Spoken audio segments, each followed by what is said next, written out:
Olá, estamos aqui apresentando o trabalho da disciplina Ocidente no Presente, responsabilidade do professor Cândido, eu, Edson Trombini Leite Júnior, acadêmico do primeiro semestre de História Matutino, irei fazer uma breve apresentação sobre a República Popular da China. Tá? A nossa referência é o texto de Lawrence Batchelor, né? Uma breve história da República Popular da China. A República Popular da China, antes de nós adentrarmos no texto, nós não podemos deixar de lembrar, né, nomes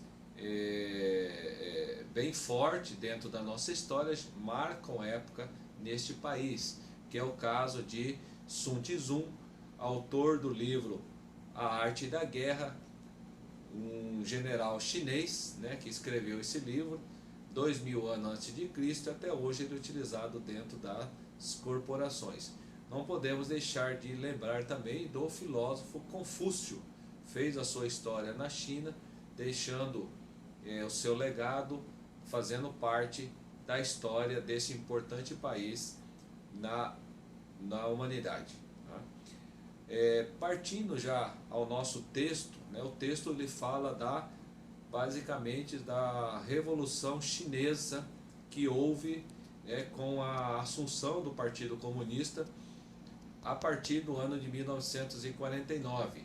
Então o texto de Lawrence nos traz aí essa parte, essa explicação, essa breve explicação do que aconteceu nesse período ali, com esse grande líder também, Mao Tse-tung, líder da Revolução Chinesa, a implantação do regime comunista na República Popular da China. Mao Tse-tung liderou essa revolução a partir das guerras, né, que tinham sendo feitas com o Japão, a partir de tornar-se vencedor, né, dessas guerras. Ele conseguiu então assumir fortalecer mais essa liderança e tomando a frente, né, do poder, implantando o regime comunista dentro da República Popular da China. O Partido Comunista já vinha alguns anos, né, fazendo o seu trabalho lá de proliferação sobre esse regime do socialismo, né, sob forte influência da União Soviética. Então Mao Tse-tung conseguiu implantar esse regime com o apoio do Partido Comunista Chinês. Né? Não podemos deixar de lembrar também que a China, né, é um grande território mundial, tá? Um dos grandes países dentro do nosso país, nosso globo terrestre. A sua área equivale, né, aproximadamente ao dos Estados Unidos, porém a população dos Estados Unidos hoje é em torno de 300 a 400 milhões de habitantes, e a China tem 1 bilhão e 400 milhões de habitantes. Tá? Lá na China, toda essa grande dimensão. Ocupa uma parte territorial muito grande, muito importante dentro da Ásia, fronteiras com os vários países, onde na sua história, né, nessa história trazida pelo texto aqui também, ele traz ali principalmente, né, a guerra que teve com a Coreia e algumas consequências nessa guerra na Coreia, Coreia do Norte, né, que faz fronteira direto com a China ali também, as suas consequências. Então o texto de Lawrence nos ressalta aí a importância dimensional da sua parte territorial da China.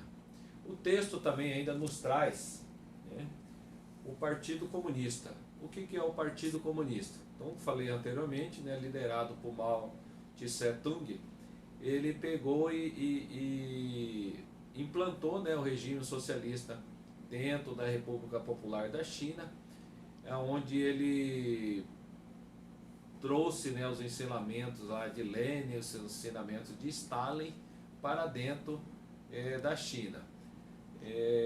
Aparentemente, né, foi uma transição tranquila nesse regime socialista implantado no país da China, e aos poucos eles foram implantando aí a sua, eles foram implantando as suas metodologias. Um dos grandes partes, né, que ele implantou é o chamado ali também dado o nome de grande salto adiante. Grande salto adiante foi uma proposta ali de mudanças políticas e econômicas feito por Mao Tse Tung, aonde foi criado, né, comunas. As comunas são família, né, são grupo de pessoas, né, que foi dada a eles a responsabilidade da produção, seja agrícola, seja ela têxtil, industrial, e com o propósito de fazer o desenvolvimento econômico do país, essas pessoas trabalhando a serviço do governo. Não deu certo, né? O próprio Mao Tse Tung depois fez a sua reflexão, acabou não dando certo, ele tinha feito um planejamento quinquenal, acabou antes desse período ele já percebendo que houve aí uma falha na execução desse método, né, do grande salto adiante. Outro assunto que o nosso texto traz também, são dois ainda, a reforma agrária e a reforma cultural também, as suas consequências. A reforma agrária, o governo comunista, né, tirando, né, a liberdade, tirando o poder de grandes agricultores, subdividindo isso, né, para pequenos agricultores, vários pequenos agricultores, onde que o governo não queria que tivesse as terras na mão de poucas pessoas, a grande quantidade de terra na mão de poucas pessoas, e ele acabou dividindo isso, trazendo aí, falando o que foi falado aí da reforma agrária, dando oportunidade para que as pessoas pudessem, as famílias, né, pudessem trabalhar e ter o seu sustento. Eles podiam retirá-lo para o seu sustento, os demais retorno, né, ele tinha que ser colocado à disposição do governo. Na reforma cultural, depois de algum tempo, né, já de Mao Tse Tung, que assumiu o país, né, na Revolução de 1949, e com um grande salto adiante que não deu certo, ele acabou perdendo o poder, né, ele acabou do país, ele acabou saindo, né, da presidência do país, porém ele continuou sendo um grande homem forte do Partido Comunista Chinês, tá? Chamado aí abreviadamente de PCC. Tá? E para retomar essa força, né, Mao Tse Tung, ele acabou criando aí, proporcionando aí revolução cultural, onde foi dada oportunidade para que a sua população pudesse resgatar aí os seus valores, sua cidadania, e se sentisse uma parte importantíssima dentro do país. Tá? Essa revolução cultural teve grande força, né? Foi até a morte, né, de Mao Tse Tung em 1976, onde ele pegou e essa revolução cultural acabou fazendo com que os chineses se sentissem peças importantes. Né? O nosso texto, né, de Lawrence Belker ainda traz bastante informações, devido ao tempo que a gente não consegue trazer de todos eles, mas ele chega na sua conclusão relembrando aí um fato muito preocupante dentro da China, que é a corrupção, né?